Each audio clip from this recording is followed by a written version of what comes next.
92.7 big FM पर आप सुन रहे हैं यादों का edit box with Nilesh Mishra. और अब मैं आपको सुनाने जा रहा हूँ अनु सिंह की लिखी कहानी एक फौजी की बीवी बिना किसी एड ब्रेक के।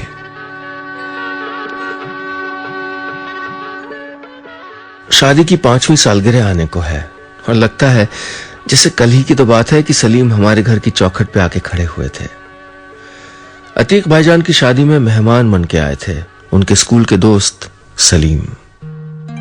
दरवाजे पे अपना एयर बैग और सूटकेस लटकाए, आंखों पर काले चश्मे डाले, तीखी नाक, गोल चेहरे और घुंघराले बाल वाले इस लंबे चौड़े शख्स की खुशामदीद के लिए घर की सारी लड़कियां जमा हो गई थीं। उन लड़कियों में से एक मैं भी थी। याद शहर की हूं मैं, छोटे से शहर की, छोटे छोटे सपने रखने वाली एक भरे पूरे लंबे चौड़े खानदान की सबसे छोटी लड़की। अम्मी अब्बा, दादी, फूफी, चाचा चाची और दर्जनों भाई बहनों की लाडली। इस लाड़ प्यार में जाने कब मैं बड़ी हो गई, न जाने कब मैं कॉलेज जाने लगी और जाने कब अपने बड़े भाई बहनों की शादियों में घर आए मेहमानों का ख्याल रखते रखते अपने लिए एक अलग घर बार के ख्वाब बुनने लगी। पता ही नहीं चला। उन ख्वाबों में से एक ऐसे शख्स का साथ था जिसकी शाम मेरी पलकों के बुझने से ढले और जिसकी सुबहें मेरी आंखों के खुलने से जगे। जो सुबह दफ्तर जाए तो उसके लिए खाने का डिब्बा पैक करके दूं और शाम को वापस आए तो कभी आइसक्रीम खिलाने ले जाए, कभी टिक्की गोलगप्पे खिलाने। अपने हुनर से जिसके घर को सजाए रखना और अपने प्यार से उसके घर को बचाए रखना ही मेरी जिंदगी का पहला और आखिरी ख्वाब हो। टीनेज में ख्याल भी बड़े रोमानी आते हैं। लगता है कि प्यार में पड़ने और जिससे प्यार हो जाए उससे शादी करने के अलावा इस दुनिया में कोई और जरूरी काम नहीं होता। तो बस प्यार करने वाला वो सबसे जरूरी काम भी कर बैठी थी मैं। वैसे किसी फौजी से प्यार हो जाएगा ऐसा कभी सोचा भी नहीं था, लेकिन कुछ तो सलीम की निगाहों का असर था जो मेरे साथ साथ चलने लगी थी, कुछ उन किस्से कहानियों का जो इन सलीम मियां के बारे में सुने थे। शादी के घर में ढोलक की थाप और शगुन के गीतों की गूंज बंद हो जाती तो कैप्टन सलीम शेख की बहादुरी के किस्से शुरू हो जाते। घर के जिस कोने में जाओ सब उन्हीं की बात कर रहे होते, या शायद मुझे सुनाई ही वही एक नाम देने लगा था। कैप्टन सलीम शेख को उनकी यूनिट के सबसे जांबाज अफसरों में गिना जाता था। खानदान की तीसरी पीढ़ी थी जो फौज की सेवा कर रही थी। पूरे परिवार की बहादुरी के किस्से एक से बढ़ के एक थे। कुछ सच थे और कुछ में प्यार, मोहब्बत और हैरानियों का तड़का लगा के उन्हें और हैरत अंगेज बना दिया गया था। उनमें से एक किस्से ने कैप्टन शेख की ठुड्डी पर के दाग को इतना मशहूर बना दिया था कि गोली के जख्म खा चुकी उस ठुड्डी को लेकर अब हमारे परिवार की हसीनाएं मरने जीने की कस्में खा रही थीं। लेकिन अपनी जान की बाजी लगाने वाला यह जांबाज अफसर जाते जाते दिल की बाजी मुझसे हार गया और अपनी जान चुपके से मेरे नाम कर गया। जी हां, सलीम को भी मुझसे प्यार हो गया था। आप सुन रहे हैं यादों का edit box with Nilesh Mishra, सिर्फ 92.7 बिग एफएम पे।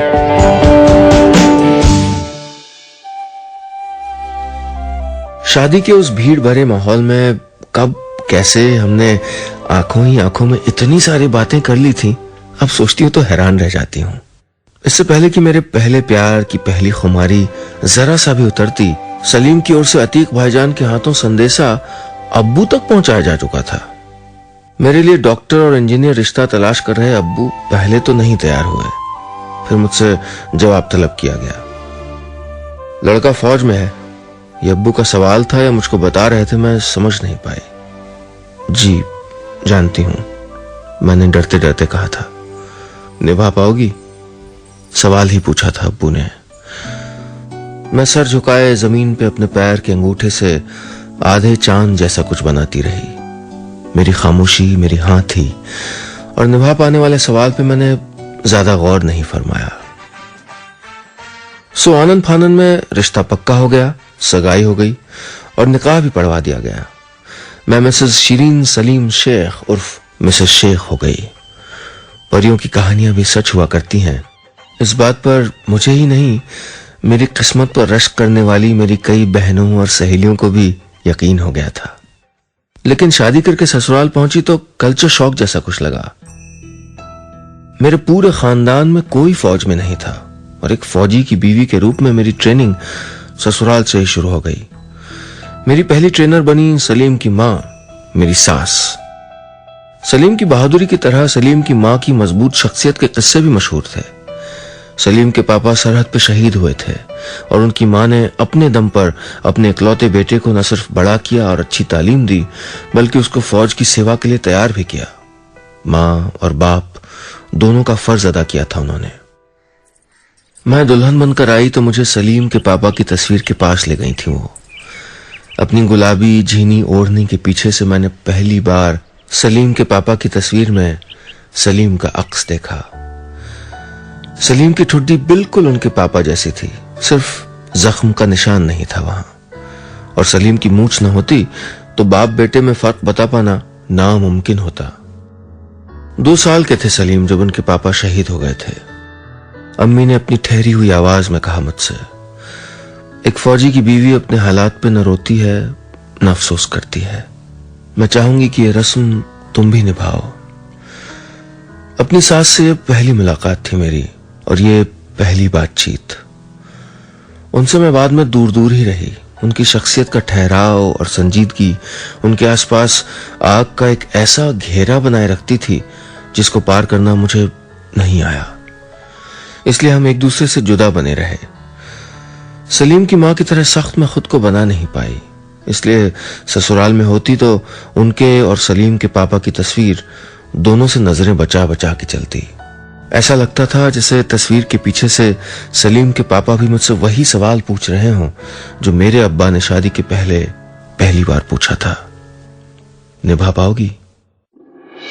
आप सुन रहे हैं यादों का edit box with Nilesh Mishra, सिर्फ 92.7 बिग एफएम पे।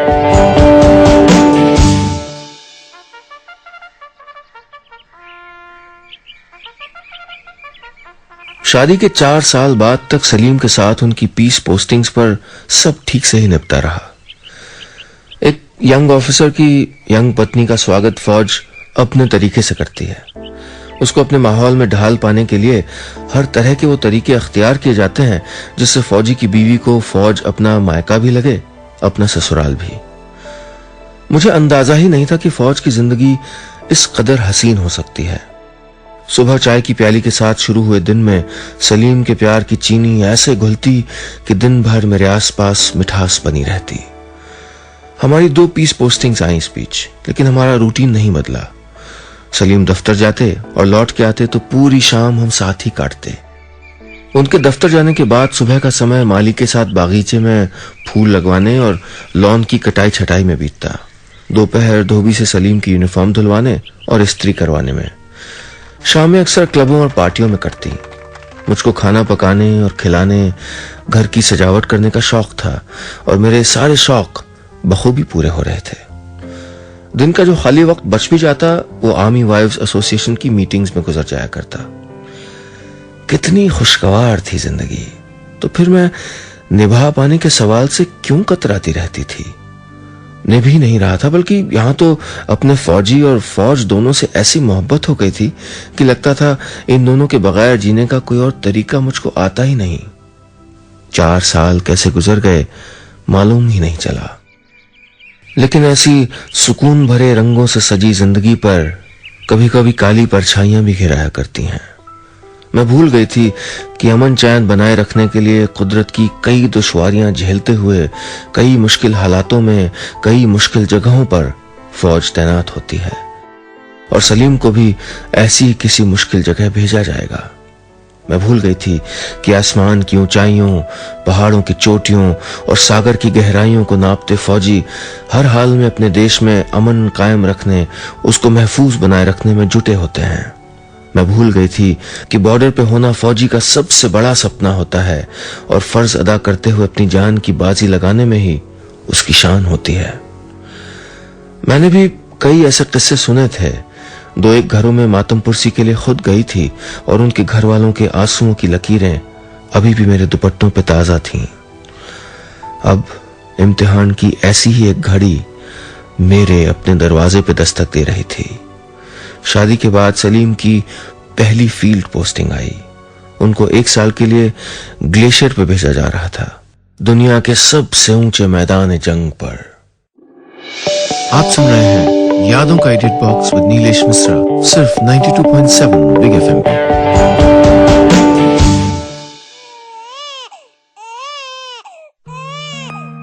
सलीम की ग्लेशियर की पोस्टिंग तब आई थी जब हमारे परिवार में एक नया मेहमान भी आया था। हमारी बेटी सहर ठीक 2 महीने की थी तब। हम सलीम के घर आ गए थे, उनकी माँ के पास। पोस्टिंग पर सलीम के जाने से ठीक 1 दिन पहले मैंने उनसे बोलना बंद कर दिया। सलीम कुछ भी पूछते तो मैं हाँ हूं में जवाब देती रहती। मुझे डर था कि मेरी जबान के खुलते ही मेरी कमजोरी सामने आ जाएगी। दोनों उदास थे, लेकिन ये उदासी बांटी न जाती थी। तुम्हें कोई परेशानी नहीं होगी शिरीन, सलीम ने ही पहले खामोशी तोड़ी। सलीम कहते रहे, मैं सुनती रही। ये बात मैं पिछले 1 महीने में कम से कम 100 बार सुन चुकी थी। यहां मम्मा तुम्हारा ख्याल रखेंगी, सहर की परवरिश में आसानी होगी। मैं हर 6 महीने में 1 बार आने की कोशिश करूंगा, प्रॉमिस। 6 महीने, 180 दिन। लेकिन इतने दिन सलीम के बिना कटेंगे कैसे? मैं सहर को अकेली कैसे पालूंगी? मैं सलीम के इन सवालों का जवाब चाहती थी, ये जानते हुए भी कि उनके पास इनसे बहुत बड़े सवालों का पिटारा था और मुझसे बहुत ज्यादा बड़ी चिंताएं थीं। इसलिए मैंने कुछ नहीं कहा और सलीम को मेरी खामोशी बिल्कुल अच्छी नहीं लग रही थी। उनकी बेचैन आंखें मुझसे बार बार कुछ कहने की गुजारिश करती और मैं चेहरा घुमा लेती। मेरे इस रूखे बर्ताव के बीच सलीम की पैकिंग चलती रही। मिलने जुलने वाले नाते रिश्तेदार आते और जाते रहे। उनके सामने नाश्ते की प्लेटें और चाय की प्यालियां ठीक उसी नफासत और अदब से पहुंचाई जाती रहीं जैसे सलीम को पसंद है। लेकिन मैं फिर भी उखड़ी उखड़ी सी बनी रही।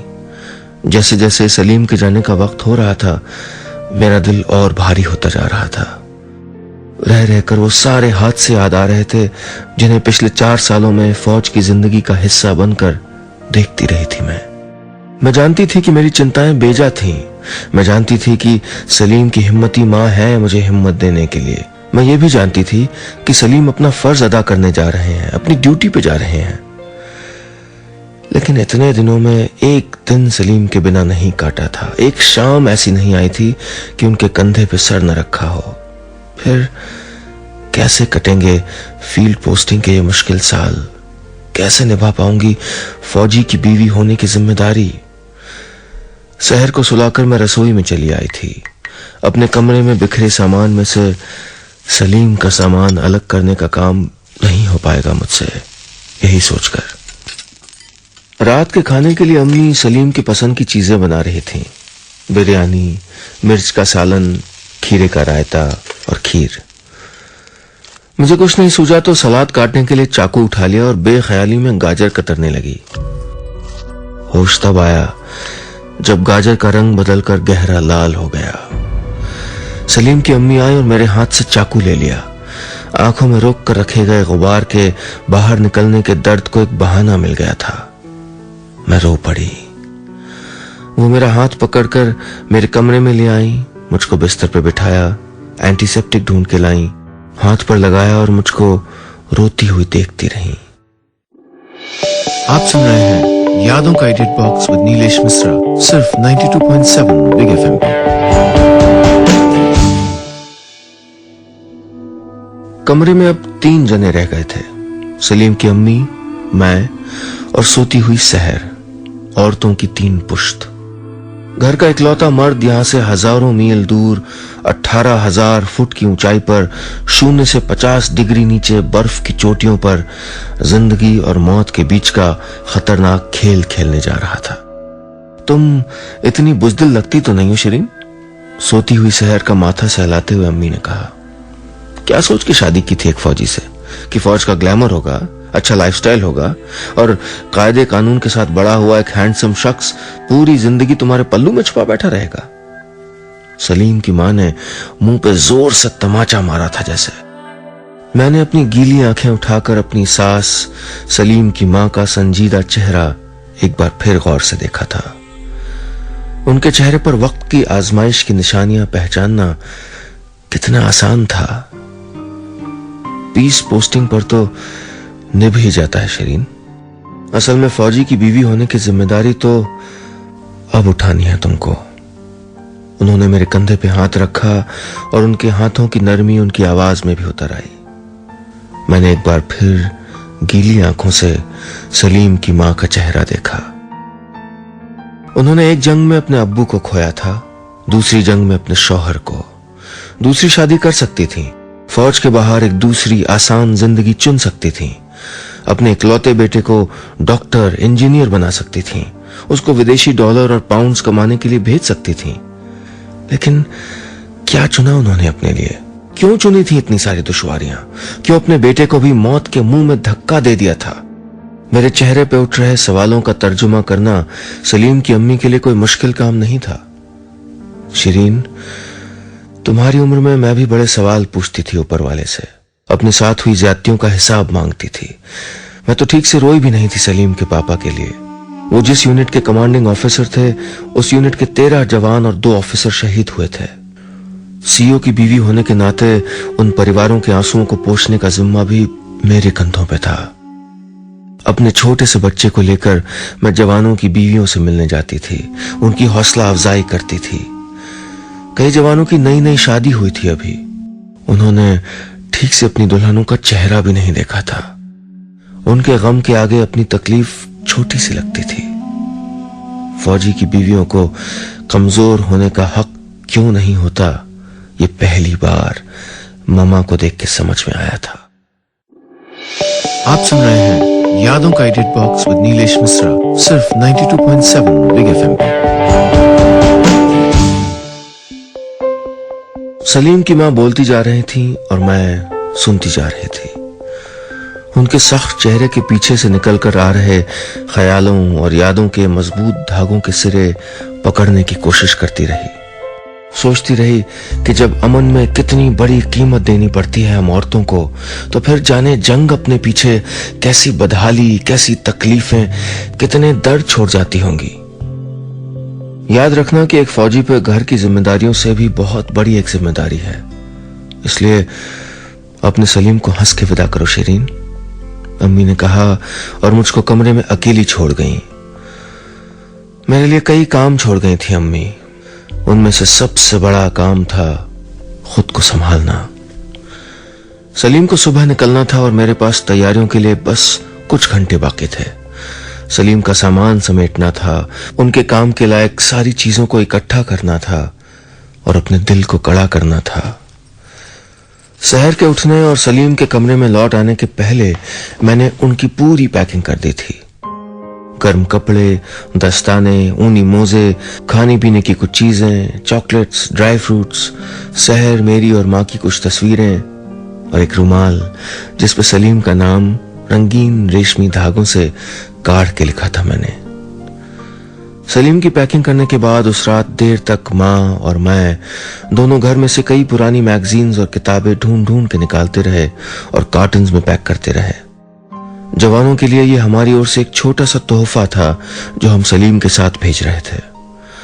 सिमटे सहेजे हुए कमरे में अपने सामान को रखती अपनी सहेजी सिमटी हुई बीवी को देखकर सलीम के चेहरे पे जो राहत आई, वो मेरे लिए 5वीं सालगिरह का सबसे बड़ा तोहफा थी। सलीम के हाथ में रंगीन कागज में लिपटे हुए कुछ पैकेट्स थे, कुछ और तोहफे, नई साड़ी और कुछ किताबों के साथ उनमें एक डायरी भी निकली और एक फाउंटेन पेन भी। हर रोज एक पन्ना लिखना मेरे लिए शिरीन। जब शहर पहली बार बैठे तब लिखना, उसका पहला दांत आए तब लिखना, तुम्हारे सर में दर्द हो तब भी लिखना, मां से किसी बात पे रूठ जाओ तब भी लिखना। सलीम ने डायरी मेरे हाथ में दी और हंसते हुए कहा। सूरज के निकलने से पहले सलीम के विदा लेने का वक्त आ गया। वो अपने पापा की तस्वीर के सामने खड़े थे। वहीं मामा ने सलीम की ठुड्डी पर के जख्म को छुआ और अपने बेटे का माथा चूम लिया।